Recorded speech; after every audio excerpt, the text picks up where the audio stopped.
Hello everyone, how are you all? I hope you all are safe at your place. Welcome to the channel Physics Junction by TK Kuril, जहाँ पर आपको physics के topics बहुत ही easy और simple तरीके से कराए जाते हैं और साथ ही आपको नोट्स भी प्रोवाइड कराए जाते हैं ताकि आपको टॉपिक से रिगार्डिंग कोई भी क्वेरी ना रहे।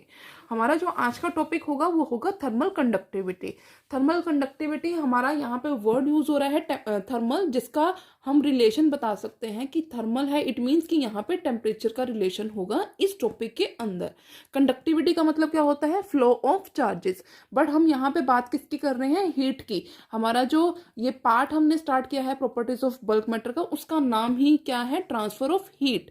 हीट का ट्रांसफर होगा, इट मीन्स कि वहां पे थर्मल कंडक्टिविटी होगी। अब थर्मल कंडक्टिविटी बेसिकली क्या होता है, सबसे पहले हम वो देखते हैं।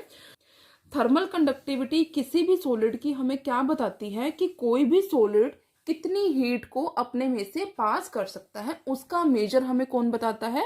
Thermal conductivity. हर एक सब्सटेंस जो है एक दूसरे से काफी ज्यादा डिफर होता है, क्योंकि उनकी जो प्रॉपर्टीज है वही उनको एक दूसरे से डिफरेंट दिखाती हैं।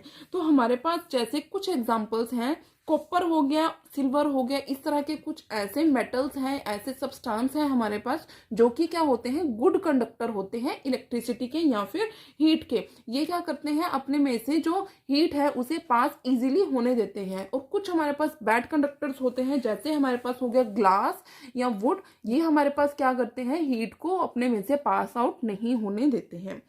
एक सपोज करो कि अब हमने जो ट्रांसफर ऑफ हीट है उसका हमने देखना है कि वो कैसे वर्किंग होती है, कैसे सब्सटेंस के अंदर हीट का ट्रांसफर होता है। ये है हमारे पास मेटल की एक रोड। यहाँ पे हमने कोई भी इसको फ्लेम दे रहे हैं, ठीक है? यहाँ पे हम इसको फ्लेम दे रहे हैं, एक एंड इसका हीट हो रहा है। कुछ टाइम बाद इमीडिएटली हमारे पास जो ये एंड है हीट अप नहीं होगा। हम कुछ टाइम बाद देखेंगे, जब इसे चेक करेंगे तब हमारा जो ये एंड है वो हीट अप होगा। ये ऐसा किस लिए होता है? क्योंकि हमारे पास यहाँ पे बहुत सारे क्रॉस सेक्शनल छोटे छोटे छोटे छोटे छोटे छोटे काफी सारे क्रॉस सेक्शनल एरियाज हैं इस मेटल रोड के अंदर। ये मैं आपको ऐसे दिखा रही हूँ, देखने में काफी बड़े लग रहे हैं बट बहुत छोटे छोटे हमारे पास पार्ट्स होते हैं इस मेटल रोड के अंदर, जहां से हमारे पास जो हीट है, एक पार्ट के ऊपर जब हीट पहुंचेगी, एक क्रॉस सेक्शनल एरिया के ऊपर जब हीट पहुंचेगी, ये क्या करेगी? अपने नेबरिंग क्रॉस सेक्शनल एरिया को हीट का ट्रांसफर करेगी। मीन्स ये जो क्रॉस सेक्शनल एरिया है वो अपने जो प्रीवियस क्रॉस सेक्शनल एरिया है वहां से हीट को रिसीव करेगा।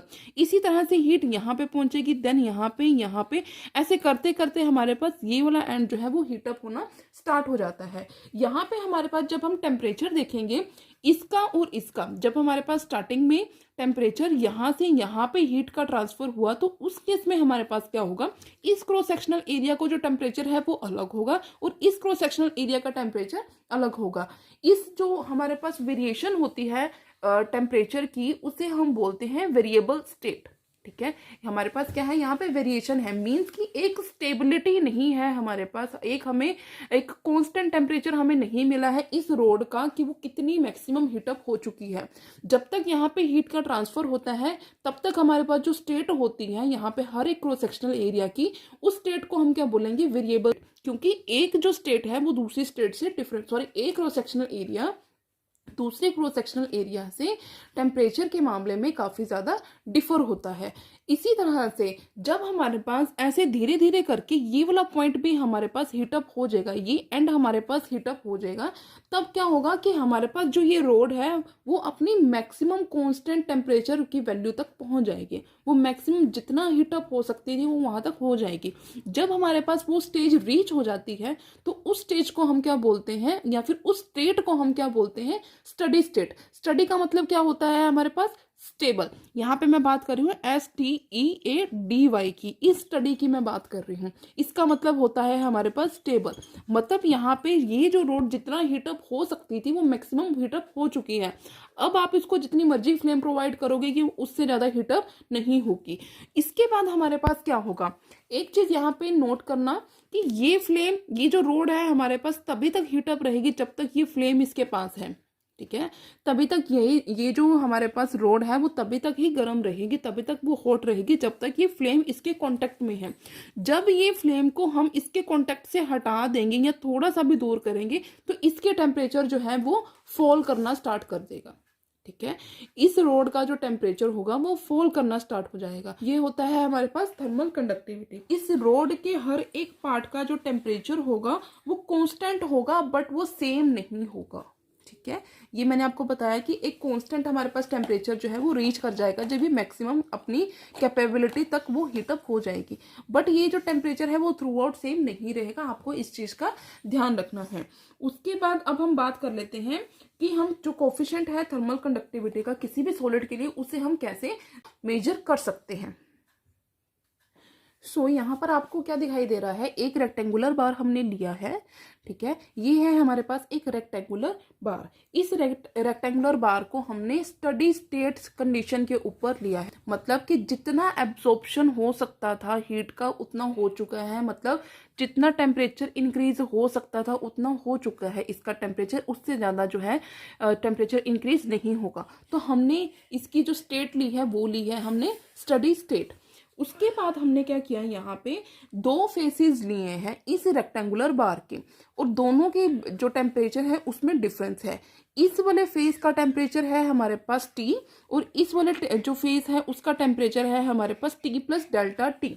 T प्लस डेल्टा टी, यहाँ पे क्या हुआ है, डेल्टा टी हमने टेम्परेचर देके इस वाले फेस को हीट किया है इस फेस के कंपैरिजन में, और जिस फेस को हमने हीट किया है उस फेस का जो एरिया ऑफ क्रॉस सेक्शन है वो हमने दे दिया है कैपिटल ए। कैपिटल ए क्या होगा, उसका एरिया ऑफ क्रॉस सेक्शन होगा। क्यू है यहाँ पे हीट, ये हीट को डिनोट कर रहा है। क्यों, क्योंकि यहाँ पे हमने इसको हीटअप किया है, तो इट मीन्स कि यहाँ पे जो क्यू है वो इस साइड पे इस फेस के ऊपर लाई करेगा। और डेल्टा एक्स जो है हमारे पास वो क्या है, difference between the two faces, इन दोनों फेसेस के बीच में डिफरेंस है। उसके बाद हमने क्या करना है, जो हीट है वो कंडक्ट हो रही है किसी भी सॉलिड में से from hot face to the cold face. तो यहाँ पे जो हीट का ट्रांसफर हो रहा है वो कहाँ से कहाँ हो रहा है, हॉट फेस से कोल्ड फेस की तरफ। हॉट फेस हमारा ये है, हॉट से कोल्ड फेस की तरफ यहाँ पे हीट का ट्रांसफर हो रहा है, और T टेम्परेचर है हमारे पास कोल्ड फेस का।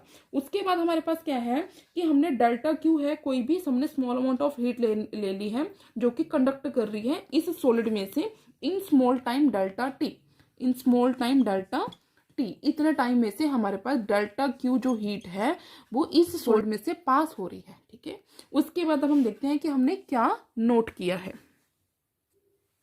सो यहाँ पे हमने क्या नोट किया कि हमारे पास जो रेट ऑफ कंडक्शन हीट होगा means delta Q by delta T, वो किस किस के डायरेक्टली प्रोपोर्शनल आ रहा है। सबसे पहला तो किसके डायरेक्टली प्रोपोर्शनल आएगा, to the area of cross section A of hot face. First हमारा इसके इक्वल आ जाएगा, इसके डायरेक्टली प्रोपोर्शनल आएगा। सेकंड हमारे पास डायरेक्टली प्रोपोर्शनल आएगा किसके, directly proportional to the temperature difference between the two faces. ठीक है, इन दोनों फेसेस के बीच में जो टेम्परेचर डिफरेंस होगा उसके डायरेक्टली प्रोपोर्शनल होगा, और इनवर्सली प्रोपोर्शनल हो जाएगा कि इन दोनों फेसेस के बीच में कितना डिस्टेंस है, x। उसके बाद हमने क्या किया, इन तीनों इक्वेशंस को कंबाइन किया तो हमारे पास ये मिला।